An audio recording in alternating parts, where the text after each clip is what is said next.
तो दोस्तों आज के इस वीडियो में मैं आपसे बात करने वाला हूं इन टेक कंपनीज के बारे में। जो भी ये टेक कंपनीज हैं, टेलीकॉम ऑपरेटर्स हैं, स्मार्टफोन ब्रांड्स हैं या कोई भी कंपनीज हैं, यानी कि वो टेक से रिलेटेड होनी चाहिए, तो उनकी कुछ बदमाशियों के बारे में बात करने वाला हूं जो उनको आज ही बंद कर देना चाहिए और सरकार को भी इस पर कुछ करना चाहिए कि वो ये बदमाशियां करना बंद कर दे। तो बिना टाइम वेस्ट किए करते हैं वीडियो को स्टार्ट। तो यहाँ पर मैं वीडियो स्टार्ट करने से पहले आपको एक इंपॉर्टेंट रिक्वेस्ट करना चाहूंगा कि अगर आप मेरे चैनल पर नए हैं तो सब्सक्राइब करना ना भूलें, क्योंकि लगभग 90 to 95% लोग जो आते हैं वो सब्सक्राइब करके नहीं जाते हैं। तो यहाँ पर मेरे मन में थोड़ा सा डिमोटिवेशन भी होता है कि इतने सारे लोग देखते हैं लेकिन सब्सक्राइब नहीं करते हैं, तो आप सब्सक्राइब जरूर कर लीजिएगा। बाय द वे चलते हैं वो अपने टॉपिक की ओर।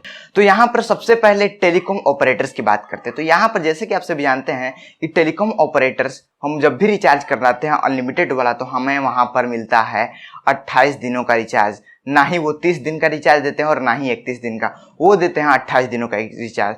तो इस चीज को उनको बंद कर देना चाहिए, क्योंकि अगर आप 28 दिनों के हिसाब से रिचार्ज करते हैं और आपको 1 ईयर का रिचार्ज चाहिए, तो आपको क्या करना होगा, आपको एक एक्स्ट्रा मंथ का रिचार्ज करवाना पड़ेगा। इसका मतलब क्या है कि अगर आप 28 दिन वाला प्लान रिचार्ज करवाते हैं हर महीने, तो आपको कुल मिला के 336 दिन का ही रिचार्ज मिलता है एक साल में।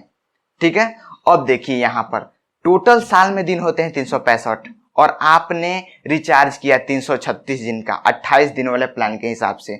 तो कंपनीज ने क्या किया, अगर आप 365 में से 336 को माइनस कर देंगे तो बचेगा आपका 31 दिन। तो यहाँ पर आपको एक एक्स्ट्रा मंथ का रिचार्ज कराना पड़ेगा।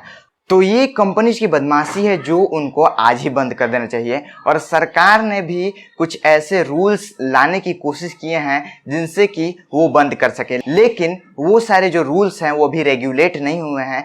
तो हो सकता है कि सरकार ही इस चीज को बंद करवा दे, क्योंकि इन कंपनीज की चालाकी के चलते एक कस्टमर को, एक कंज्यूमर को 1 महीने एक्स्ट्रा रिचार्ज कराना पड़ता है।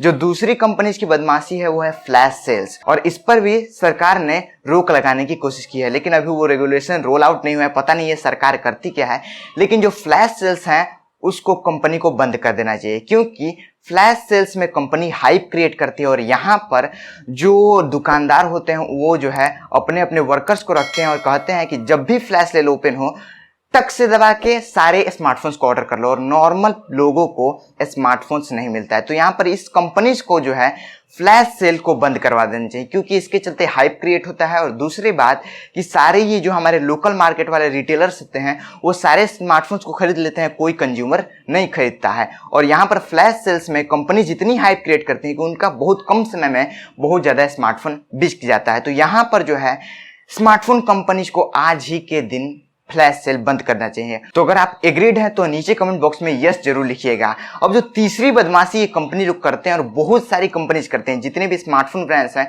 वो सभी लगभग स्मार्टफोन ब्रांड्स करती हैं, वो ये है कि सेम स्पेसिफिकेशन का डिफरेंट स्मार्टफोन लॉन्च करती हैं। यहाँ पर आपको आज के दिन अगर आप मुझसे पूछेंगे कि 15,000 के रेंज में कौन सा बेस्ट स्मार्टफोन है, तो आज मैं चैलेंज करता हूँ कि कोई भी टेक यूट्यूबर नहीं बता सकता है कि कौन सा स्मार्टफोन सबसे बेस्ट है अंडर 50,000, क्योंकि यहाँ पर इन कंपनीज की बदमाशी के चलते इन टेक यूट्यूबर्स को भी झेलना पड़ता है। क्योंकि मान लीजिए कि मैंने आज स्मार्टफोन के बारे में बताया कि ये स्मार्टफोन इस स्पेसिफिकेशन का है और 15,000 के रेंज में सबसे बढ़िया स्मार्टफोन है। हो सकता है कि कल क्या आज ही एक नया स्मार्टफोन लॉन्च हो जाए और वो कहलाने लगे लेटेस्ट स्मार्टफोन है, लेकिन वो एक सेम स्पेसिफिकेशन का स्मार्टफोन होगा। तो यहाँ पर ये कंपनीज क्या करती हैं, लोगों के दिमाग में भूसा भर के रखी है, क्योंकि वहां पर एक नहीं बहुत सारी डिफरेंट कंपनीज सेम स्पेसिफिकेशन के स्मार्टफोन्स जो हैं बार बार लॉन्च करती हैं, बस थोड़े अप डाउन चेंज कर देते हैं। जैसे कि 4000 mAh का बैटरी है तो 4500 mAh का कर दिया, 2 कैमरा है तो 1 कैमरा एक्स्ट्रा डाल दिया। तो ऐसे नहीं चलता है। ऐसे क्या होता है कि जो यूट्यूबर्स होते हैं, जो आपका गाइडर भी होता है कि आपको कौन सा स्मार्टफोन लेना चाहिए, वो भी नहीं गाइड कर सकता है। क्योंकि मान लीजिए कि आज उसने बोला कि ये स्मार्टफोन अच्छा है और कल कोई आ गया और बोल दिया कि ये स्मार्टफोन नया लॉन्च हुआ है, ये इससे अच्छा है, तो उस टेक यूट्यूबर की तो लगी पड़ी ना। तो यहाँ पर स्मार्टफोन कंपनीज को सेम स्पेसिफिकेशन वाले स्मार्टफोन को इतनी जल्दी लॉन्च नहीं करना चाहिए। अगर आपको स्मार्टफोन्स देना ही है, कुछ गुड क्वालिटी स्मार्टफोन को देना है, तो उसमें एक डिफरेंस क्रिएट होना चाहिए। तो यहाँ पर स्मार्टफोन कंपनीज को ये बदमाशी आज ही के दिन बंद कर देना चाहिए। तो अगर आप इन चीज़ों से एग्रीड हैं तो आज ही कमेंट बॉक्स में लिखें कि हाँ हम एग्रीड हैं, और मेरे इस चैनल पर सब्सक्राइब करना ना भूलें। बाय द वे बताइए कैसा लगा आपको वीडियो, और अगर आपको ये वीडियो अच्छा लगता है तो लाइक कीजिए, शेयर कीजिए और सबको शेयर कीजिएगा, क्योंकि उनको भी इस बदमाशी के बारे में पता चलना चाहिए। अगर आप मेरे चैनल पर नए हैं तो सब्सक्राइब करना ना भूलें, और अगर आप चाहें तो मुझे फेसबुक, इंस्टाग्राम या ट्विटर पर फॉलो कर सकते हैं। मैं मिलता हूँ आपको अपने अगले वीडियो में। Thank you and bye bye.